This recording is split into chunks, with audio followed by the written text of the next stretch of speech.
நீங்கள் பார்த்து கொண்டிருப்பது உங்கள் ஜாஷுவா டிவி. சகல ஜனங்களுக்கும் நற்செய்தி.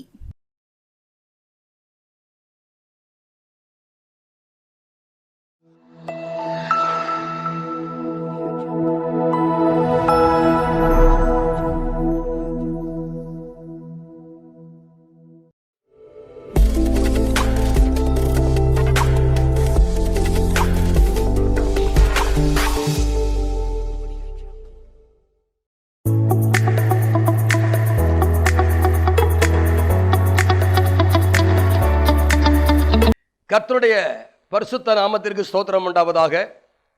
பிரியமான ஜாஷுவா டிவி நேயர்களே, பரிசுத்தவான்களே, சத்தியத்தின்படி வாழ்கிற சத்திய மார்க்கத்தாரே, உங்கள் எல்லாரையும் ஆண்டவராகிய இயேசு கிறிஸ்துவின் நாமத்தினால ஜாஷுவா டிவி மூலமாய் உங்களை வாழ்த்துகிறேன். அதனால இப்பொழுதும் ஒரு காரியம் என்ன என்றால், கடந்த வாரத்தில் பார்த்தோம் கடந்த கால ரட்சிப்பு அப்படின்னு ஒன்று பார்த்தோம்.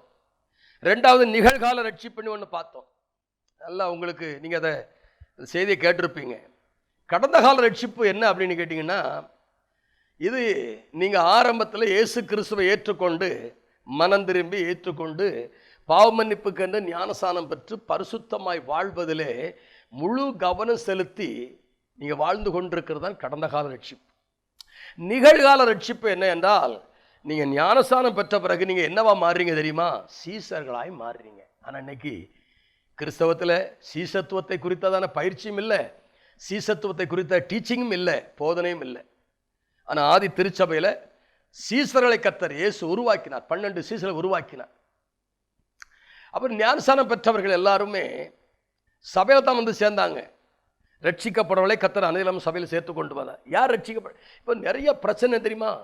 சபைக்குள்ள ஜாதி பார்க்குறாங்கங்க. பெரிய தப்பு, பெரிய பாவம். இந்த உலகத்தில் ஒருத்தன் பிறக்கிறான் அப்படின்னா அவன் வந்து இன்னாருடைய தகப்பன், இன்னாருடைய பிள்ளை அப்படி சொல்லுவாங்க. இன்ன ஜாதிக்காரன் இன்ன அப்படிம்பாங்க. ஆனால் நீங்கள் மறுபடி பிறந்த பிறகு எந்த ஜாதியை சொல்லுவீங்க? பெற்றோருக்கு பிறந்தா இன்னார் பிள்ளை இன்ன ஜாதிக்காரன் அப்படின்பாங்க. நீங்கள் மறுபடி பிறந்தா, அதனால தான் இயேசு கிறிஸ்து நிக்கோதேம்கிட்ட சொல்றாரு பாருங்களேன். நிக்கோதேம்கிட்ட சொல்லும்போது என்ன சொல்லாரு? நீ இஸ்ரவேலுக்கு போதகனாய் இருந்தும் இவைகளை குறித்து அறியாது இருக்கிறாயே என்று. எதை குறித்து அறியல? மனம் திரும்புதலை குறித்து அறியல, மறுபடி பிறப்பதை குறித்து அறியல.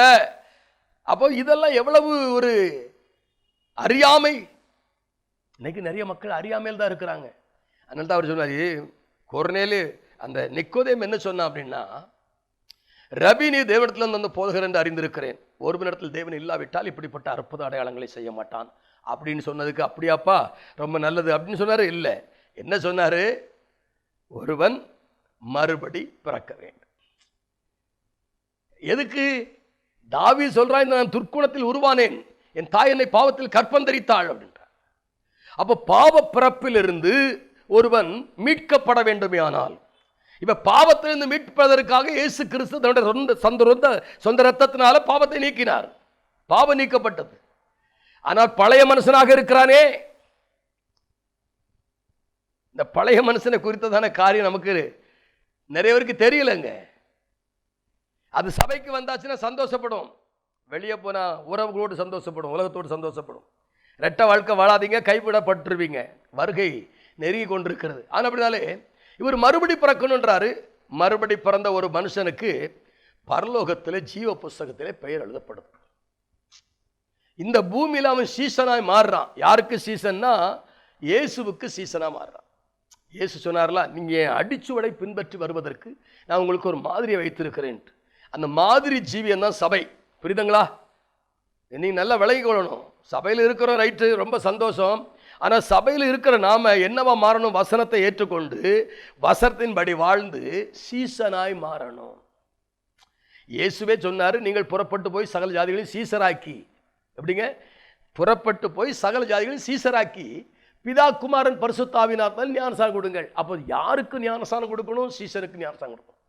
அப்படியே ஒருவேளை அவன் சீசனா இல்லை, புறஜாதி மார்க்கத்திலிருந்து வர்றான், இல்லை யாரோ ஒருத்தன் வர்றான், அவன் மனம் திரும்பி பாவ மன்னிப்புக்கு ஞானசானம் பெற்ற பொறுத்து அவன் என்ன செய்யறான்னா, அவன் சீசனாக மாறணும். அவனுக்கு சீசத்துடைய பயிற்சியை கொடுக்கணும். இன்னைக்கு சீசனை குறித்ததான காரியம் ஒன்றும் இல்லையே. ரொம்ப வருத்தம், ரொம்ப வேதனை. எல்லாரும் என்ன சொல்றீங்க? மனம் திரும்பினோம், ஞானஸ்நானம் பெற்றோம், பரிசுத்தாவின் அபிஷேகத்தை பெற்றோம், என் பேர் பரலோகத்தில் இருக்கிறது, சபையோடு இருக்கிறோம், திருவிருந்தில் கலந்து கொள்கிறோம், செய்தியை கேட்குறோம், வார வாரம் செய்தியை கேட்குறோம், நாங்கள் பரலோகம் போயிடுவோம். அப்படி இல்லைங்க. இயேசு கிறிஸ்து சும்மாவா ரத்தம் சிந்தினார், சும்மாவா ஜீவனை கொடுத்தாரு? அது ஒரு விலைக்கரையும் கொடுத்துருக்கிறாருல. கரையத்துக்கு கொல்லப்பட்ட நாம அவருக்கு அடிமையாக இருக்கணும் இல்லையா? உலகத்துக்கு அடிமையாக இருந்து என்ன பிரயோஜனம்? உலக வாழ்க்கை என்ன? அது வருத்தத்தையும் வேதனையும் உண்டாக்கும். ஆனால் தேவனோடு கூட வாழ்கிற வாழ்க்கை இருக்குது பார்த்தீங்களா, அதான் நித்திய மகிழ்ச்சியை உண்டாக்கும். அதனால தான் ஏசாயா தீர்க்கதரிசி இதை குறித்து எப்படி எழுதுறான் பாருங்க.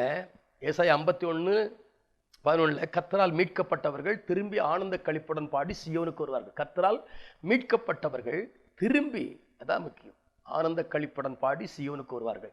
நித்திய மகிழ்ச்சி அவர்கள் தலைமையில் இருக்கும். சஞ்சலமும் தவிப்பும் ஓடிப்போவும் சந்தோஷம் மகிழ்ச்சி அடைவார்கள்.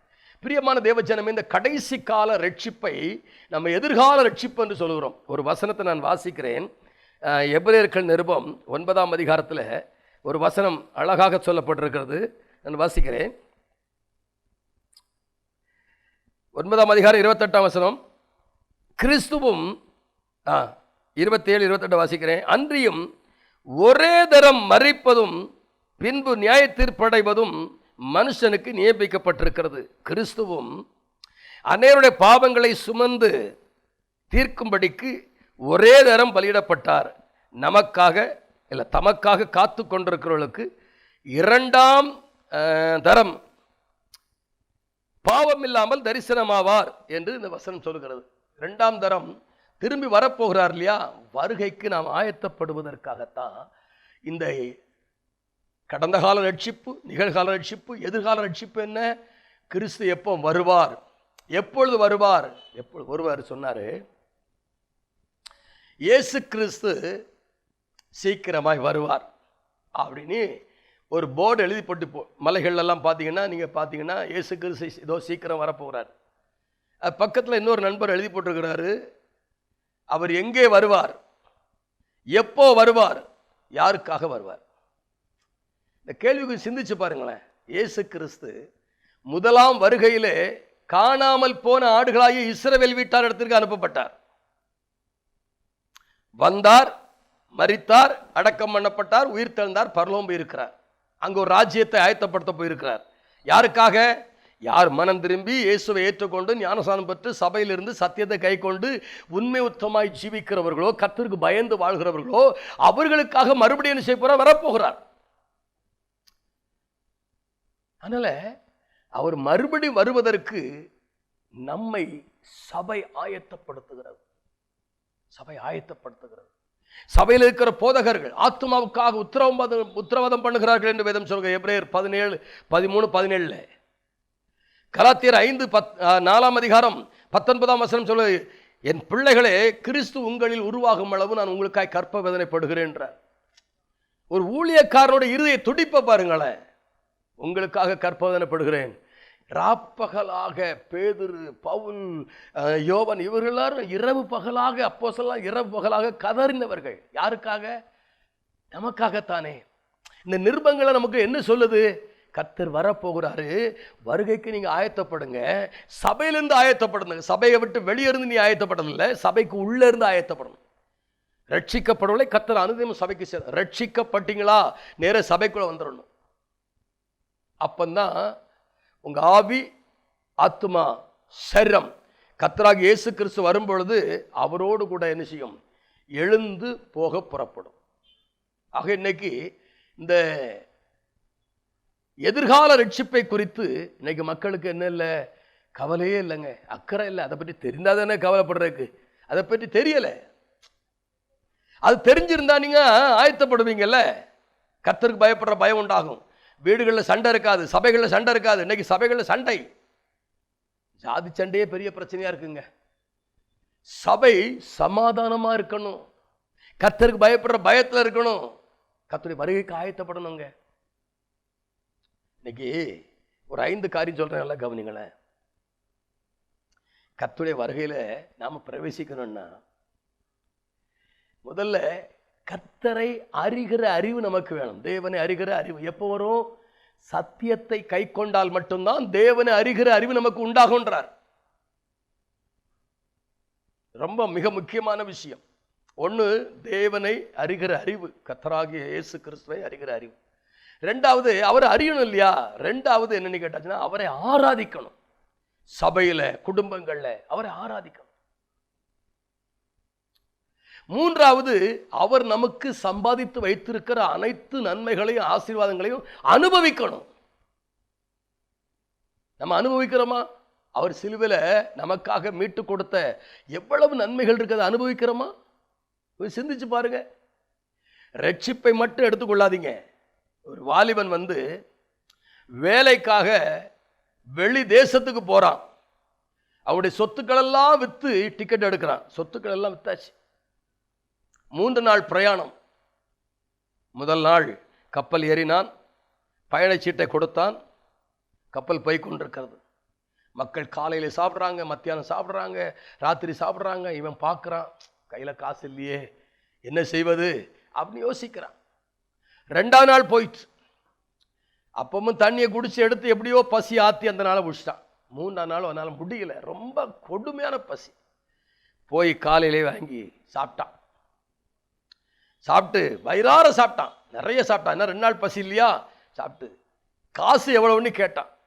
அதற்கு அந்த கப்பல் மாலுமி சொன்னாரா, நீங்க வாங்கின டிக்கெட்டுக்குள்ளே உங்களுடைய சாப்பாட்டுக்குடைய காசு இருக்கிறது, இரவு தங்குவதற்கான காசு இருக்கிறது, எல்லாமே இந்த டிக்கெட்டுக்குள்ளே இருக்குது அப்படின்னு சொன்ன உடனே அவர் ரொம்ப துக்கப்பட்டு வேதனைப்பட்டு இதை நம்ம அறியாமல் இருந்து விட்டோமே என்று சொல்லி மனஸ்தாபப்பட்டானா. எப்போ? இறங்க போகும்போது, கப்பலை விட்டு இறங்க போகும்போது.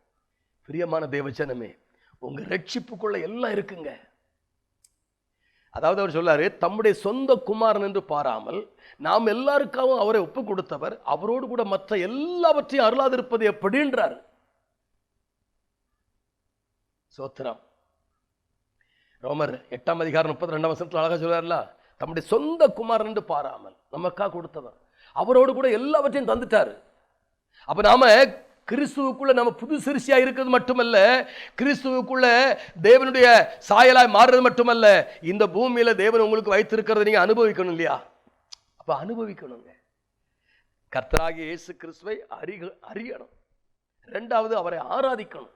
3வது அவரை அனுபவிக்கணும். 4வது கர்த்தரை அறிவிக்க வேண்டும்.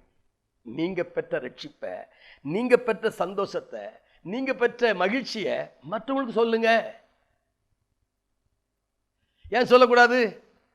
நல்லா ஆரம்பத்தில் அப்படிதான் புற மார்க்கத்திலிருந்து, புற ஜாதியிலிருந்து, புற மார்க்கத்திலிருந்து வந்து இதை அனுபவித்த பிறகு ஒவ்வொருத்தரும் வீட்டையும் தட்டுவேன். நான் ஒவ்வொரு வீட்டுக்கும் போவேன், நண்பர்களை கூப்பிட்டுவேன், கூடி ஜபிக்க வைப்பேன், நானும் ஜபிப்பேன், வேத வாசிப்போம். ஒன்றும் தெரியாது, ஆனாலும் ஆர்வம். கர்த்தரை அறிகிற அறிவு இல்லையா? ஆக சுவிசேஷம் அறிவிக்க வேண்டியது எல்லார் மேலும் இந்த கடமை. திருச்சபை கவனிக்க வேண்டும், குடும்பங்கள் கவனிக்க வேண்டும், தனிப்பட்ட நபர்கள் கவனிக்க வேண்டும், சுவிசேஷத்தை அறிவிக்க வேண்டும். ரட்சிப்பின் சுவிசேஷத்தை நாளுக்கு நாள் அறிவிக்க வேண்டும், தினந்தோறும் அறிவிக்க வேண்டும். நீங்க வேலை செய்யற இடத்துல, நீங்க படிக்கிற இடத்துல, உங்க சொந்த பந்தங்களோடு இருக்கிற இடத்துல அவரோடு கூட பேசலாமே. இயேசுனி ஒருவர் வந்தார் இல்லையா? அவர் தான் என் பாவத்தை நீக்க. அந்த உலகத்துல பாவத்தை நீக்க யாரால முடியாது, சாபத்தை நீக்க யாரால முடியாது, வியாதி நீக்க யாரால முடியாது, ஆனா இயேசுவால தான் முடியும் அப்படின்னு சொல்லி அந்த சுவிசேஷத்தை ஜனங்களுக்குள் கொண்டு போகலாமே. அவர்களையும் நித்திய ஜீவனுக்கு ஆயத்தப்படுத்தலாமே. ஏன்னா நித்திய ஜீவன் குமாரனுக்குள்ள தான் இருக்குது. குமாரனை உடையவன் ஜீவனை உடையவன், குமாரன் இல்லாதவன் ஜீவன் இல்லாதவன். அந்த குமாரனுக்குள்ள தான் நித்திய ஜீவன் இருக்கு. அவர் தான் உங்களுக்குள்ள இருக்கிறார். அப்போ உங்களுக்குள்ள இருக்கிற இயேசுவுக்குள்ள ஜீவன் இருக்கிறது, அது பரிபூர்ணமாக இருக்கிறது. அந்த ஜீவன் நித்திய ஜீவனாக இருக்கிறது. அது ஆவியோடு கலக்கிறது. எது? ஜீவன் ஆவியோடு கலக்கிறது. பரிபூர்ண ஜீவன் அது ஆத்மாவோடு கலக்கிறது. நித்திய ஜீவன் சரீரத்தோடு கலக்கிறது. அந்த 3 கலவைகளும் சரியாக நம்முடைய வாழ்க்கையில ஆவி ஆத்மா சரீரத்தோடு இருக்கும் பொழுது 1 தெசலோனிக்கேயரின் புஸ்தகம் 5ஆம் அதிகாரம் 23ஆம் வசனம் சொல்கிறது, சமாதானத்தின் தேவன் தாமே உங்களை முற்றிலும் பரிசுத்தமாக்குவார். பிரியமான தேவஜனமே, பரிசுத்த வேதாகமம் எவ்வளவு தெளிவுபடுத்து தெரியுமா? நமக்கு எவ்வளவு தெளிவு உண்டாக்கு தெரியுமா? முன்னாலாம் ஒண்ணுமே தெரியாதுங்க. நித்திய ஜீவனி ஒன்று இருக்கு, ஆவி ஆத்ம சரீரம் இருக்கு, அதெல்லாம் தெரியாது. ஆனா இப்ப வேத வசனம் கற்றுக் கொடுக்கிறது, நமக்குள்ள ஒரு ஜீவன் இருக்கிறது. அந்த ஜீவன் பரிபூர்ணப்படுது, அந்த ஜீவன் நித்திய ஜீவனாய் மாறுகிறது. நல்லா கவனிக்கணுங்க. பரிசுத்த வேதாகமும் சாதாரண ஒரு காரியம் அல்ல. காலம் சென்ற ஜஸ்டின் பிரபாகரன் பரிசுத்த வேதாகமத்தை குறித்து ஒரு காரியம் சொன்னார். உலகத்தில் இருக்கிற எல்லா புஸ்தகங்களும் ஒரு பெரிய மாநாடுக்கு வந்துச்சான், வந்து எல்லாம் அரங்கேறிட்டான். கடைசியாக பரிசுத்த வேதாகமும் உள்ள வரும்பொழுது எல்லா புஸ்தகங்களும் சரண்டராய் அப்படி முகங்குப்புற விழுந்துச்சான் அப்படின்னு காலம் சென்ற ஜஸ்டின் பிரபாகரன் இடிமுழக்க செய்தியார் பிரசங்கியார் அவர் சொன்னார். அவ பரிசுத்த வேதாகம் ஜீவன் உள்ளது. அந்த எழுத்துக்கள் நீங்க ஒரு முறை வாசித்து மறுமுறை வாசிக்கும் போது வேறு காரியத்தை கற்றவங்களுக்கு கற்றுக் கொடுப்பார். அதாங்க வேதாகம். ஆனா புஸ்தகம் அப்படி கிடையாது, ஒரு காரியத்தில் நிறுத்தும். எத்தனை முறை வாசித்தாலும் வாசித்த காரியம் இருக்கும். ஆனால் பரிசுத்த வேதாகம் அப்படி அல்ல. அது உங்களை மறுபடி உங்க ஆவியோடு இணைக்கும், ஆத்மாவோடு இணைக்கும், சரீரத்தோடு இணைக்கும், தேவனோடு இணைக்கும், தெய்வ சித்தத்துக்கு நேராக இணைக்கும். அதனால சுவிசேஷத்தை அறிவிக்கணும். நிகழ்கால ரட்சிப்புக்கு மக்களை ஆயத்தப்படுத்தணும்ல, சரிதானே? அதனால நீங்க இன்னொரு வசனத்தை நான் வாசிக்கிறேன். இந்த பிலிப்பியர்கள் நிருபத்தில் 2ஆம் அதிகாரம், பிலிப்பியர் 2ஆம் அதிகாரம் 14ஆம் வசனத்தை வாசிக்கிறேன். நான் வீணாய் ஓடினதும் வீணாய் பிரயாசப்பட்டதும் இல்லை என்கிற மகிழ்ச்சி கிறிஸ்துவின் நாளிலே எனக்கு உண்டாயிருப்பதற்கு ஜீவ வசனத்தை பிடித்து கொண்டு உலகத்திலே சுடர்களைப் போல பிரகாசிக்கிற நீங்கள் அப்படின்றார். இந்த உலகத்தில் வசனத்தை பிடித்து கொண்டு, ஜீவ வசனத்தை பிடித்து கொண்டு உலகத்திலே சுடர்களைப் போல பிரகாசிக்கிற நீங்க பிரகாசிக்கணுங்க. நீங்க பிரகாசிக்கணும். இன்னைக்கு இருளில் இருந்து வெளிச்சத்தை பிரகாசிக்க சொன்ன தேவன் 2 கொரிந்தியர் 4ஆம் அதிகாரம் 6ஆம் வசனத்தில் இருளில் இருந்து வெளிச்சத்தை பிரகாசிக்க சொன்ன தேவன் தம்முடைய குமாரனுடைய முகத்தில் உள்ள அறிவாகிய ஒளியை எங்கள் இருதயங்களிலே தோன்ற பண்ணும் பொருட்டு இருதயங்களே பிரகாசித்தார் அப்படின்றார். இருதயங்கள் பிரகாசிக்கப்படணும். இருளில் இருக்கிற ஜனங்கள் பெரிய வெளிச்சத்தை கண்டார்கள் அல்லவா? அப்ப நாம் அந்த சுவிசேஷத்தை கண்டிப்பா ஜனங்களுக்கு கொண்டு போகணும் இல்லையா? அதான் நிகழ்கால வருங்கால அடுத்த ரட்சிப்புக்கு நம்மை தகுதிப்படுத்துகிறது. கடைசியாக கர்த்தருடைய வருகைக்கு ஆயத்தப்பட வேண்டும். ஒன்று, கர்த்தரை அறிகிற அறிவு, நம்பர் 1. நம்பர் 2, கர்த்தரை ஆராதிக்கிற காரியம், ஆவினாலே கர்த்தருக்கு ஆராதனை செய்வது. 3வது, தேவன் நமக்கு உண்டாக்கின நன்மைகளை அனுபவித்து வாழ்வது, அவரை அனுபவிப்பது. 4வது, கர்த்தருடைய சுவிசேஷத்தை நாளுக்கு நாள் அறிவிப்பது. 5வது, அவருடைய வருகையை எதிர்பார்ப்பது. அப்ப நிகழ்கால ரட்சிப்புல வரக்கூடிய காலங்கள்ல நாம தேவனுக்கு முன்பாக குற்றமற்றதா இருந்தா தானே போக முடியும்.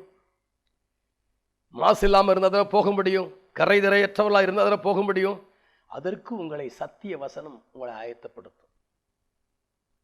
சத்தியத்தை அறிவீர்கள், சத்தியம் உங்களை விடுதலையாக்கும். குமாரன் விடுதலையாக்கினால் மெய்யான விடுதலை. கர்த்தரே ஆவியானவர், கர்த்தருடைய ஆவியானவர் எங்கு உண்டோ அங்கே விடுதலை உண்டு. பிரியமான தேவஜனமே, இந்த ஜாஸ்வா டிவி மூலமாக இந்த வருஷத்தினுடைய கடைசி நேரத்தில், கடைசி ஞாயிற்றுக்கிழமை நீங்கள் கேட்குறீங்கள, இன்றைக்கு இந்த ஞாயிற்றுக்கிழமை காலையில் நீங்கள் கேட்குற இந்த செய்தியானது உங்களை கர்த்தருடைய வருகைக்கு ஆயத்தப்படுத்தும்படியாய் உங்கள் ஆவி, ஆத்துமா, சரம் எல்லாரும் பைபிள் வாசிப்பாங்க. இந்த பரிசுத்த வேதாகமத்தில் இதை நீங்கள் வாசிக்கும்போது எப்படி வாசிக்கிறீங்க எனக்கு தெரில. நான் வாசிக்கும்போது ஒன்று நான் அறிய வேண்டும் விரும்புகிறேன். நினைக்கிட்டா, இந்த வேத புஸ்தகம் தேவனை குறித்து என்ன சொல்லுகிறது, தேவனுடைய சித்தத்தை குறித்து, தேவனுடைய திட்டத்தை குறித்து, குமாரனை குறித்து, பரிசுத்தாவினை குறித்து, அடுத்தது என்னை குறித்து, என் குடும்பத்தை குறித்து, என் எதிர்காலத்தை குறித்து, பரலோக ராஜ்யத்தை குறித்து எவ்வளவோ காரியங்களை இந்த சத்திய வசனம் நமக்கு சொல்லிக்கொண்டே இருக்கிறது. நாம் இதன் மேல் கவனமாக இருக்க வேண்டும். அதனால்தான் சங்கீதம் 37:31 சொல்கிறது, அவனுடைய தேவன் அருளிய வேதம் அவன் இருதயத்தில் இருக்கிறபடினால் நடைகள் பிசகுவதில்லை. பிசகாமல் வாழுங்க. கர்த்தருடைய வருகைக்கு எதிர்பாருங்க. கடந்த கால ரட்சிப்பில் கவனமாயிருந்து நிகழ்கால ரட்சிப்பில் ஆயத்தப்பட்டு எதிர்கால ரட்சிப்புக்கு அவரோடு கூட நித்திய ஜீவனில் பிரவேசிப்பதற்கு உங்களை முழுவதும் ஒப்பு கொடுங்க. நாம் ஜெபிப்போமா? மகா பரிசுத்தமும் கிருபையும் இரக்கமும் நிறைந்த அன்பு பிதாவே, நன்றி நிறைந்த உள்ளத்தோடு நாங்கள் உம்மை துதிக்கிறோம், ஸ்தோத்திரிக்கிறோம். வாழ்நாளெல்லாம் களிகூர்ந்து மகிழும்படி காலைதோறும் உடைய பிள்ளைகளை கிருபையினால் நிரப்புவீராக. இந்த ஜாசுவா டிவி மூலமாக இப்படிப்பட்ட காணொலியை ஜனங்களுக்கு கொண்டு வருவதற்கு பிதாவே, என் பிதாவே, பிதாவே, பிதாவே, நீர் கொடுத்த அன்பு இரக்கம் தயவுக்காய் உமக்கு நன்றி. தொடர்ந்து இந்த காணொலியை கேட்கிற ஒவ்வொருடைய வாழ்க்கையில் ஒரு மாற்றம் உண்டாகட்டும். ஆண்டவரே, இந்த உலகத்தில் பிறக்கிறோம், வாழ்கிறோம், சாகிறோன்னு இல்லாமல் பிறந்து வளரும் பொழுது ரட்சிக்கப்பட்டு ஆண்டவரே அது முழுமையடைந்து நித்திய ஜீவனாய் மாற கர்த்தர் உதவி செய்கிறார். கேட்கிற ஒவ்வொருடைய வாழ்க்கையிலும் மாற்றம் உண்டாகட்டும். ஆசீர்வதிங்க, கனப்படுத்துங்க, பெரிய காரியங்களை செய்யுங்க. இயேசுவின் நாமத்தில் ஜெபிக்கிறோம் நல்ல பிதாவே. ஆமேன், ஆமேன். God bless you.